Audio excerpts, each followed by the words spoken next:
সাবরুমের প্রাচীন বিদ্যালয় সাবরুম উচ্চতর মাধ্যমিক বিদ্যালয়ে গতকাল রাতে 11ই আগস্ট রাতের বেলা কিছু চোরের দুষ্কৃতীরা হানা করে বিদ্যালয়ের যে অফিস রুমগুলি আছে রুমগুলির ভিতরে জানলা দরজা ভেঙে রুমে প্রবেশ করে বিদ্যালয়ের অফিস কক্ষের যে আলমারি গডরেজ লকারগুলি ছিল ওইগুলি সবগুলি ভেঙে বিভিন্ন কিছু ডকুমেন্টসগুলি ছড়িয়ে ছিটিয়ে নগদ অর্থরাশি ওরা নিয়ে যায়। এই সমস্ত কাণ্ডকলাপ সাবরুম শহরে বহুত দিন ধরে চলছে, এর আগেও বিভিন্ন স্কুলে হয়েছে।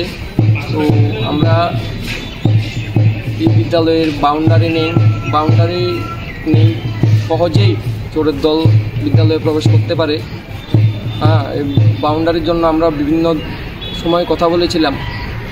আজকে এই বাউন্ডারি না থাকার ফলে এর আগেও এই বিদ্যালয়ের লাইট ফ্যানগুলি চুরি হয়েছে, বিভিন্ন ক্লাসরুমের থেকে ফ্যানগুলি চুরি হয়েছে। এইবার একদম বড়সড় একটা অপারেশন চোরের দল ঢুকে পুরো বিদ্যালয়ের যেই গডরেজ আলমারি সবগুলি ভেঙে নিয়ে চলে গেছে। এই জন্য বিদ্যালয় কর্তৃপক্ষ এবং ছাত্রছাত্রীরা আজকে আমাদের ফোন করে জানায়। তাই আমরা অখিল ভারতীয় বিদ্যার্থী পরিষদ সাবরুম নগর শাখার পক্ষ থেকে আজকে ওই বিদ্যালয়ে আমরা এসেছি। এর জন্য আমরা আমাদের থানার ওসি স্যারও এসেছেন এবং বিভিন্ন স্টাফরা এসেছেন, তদন্ত চলছে।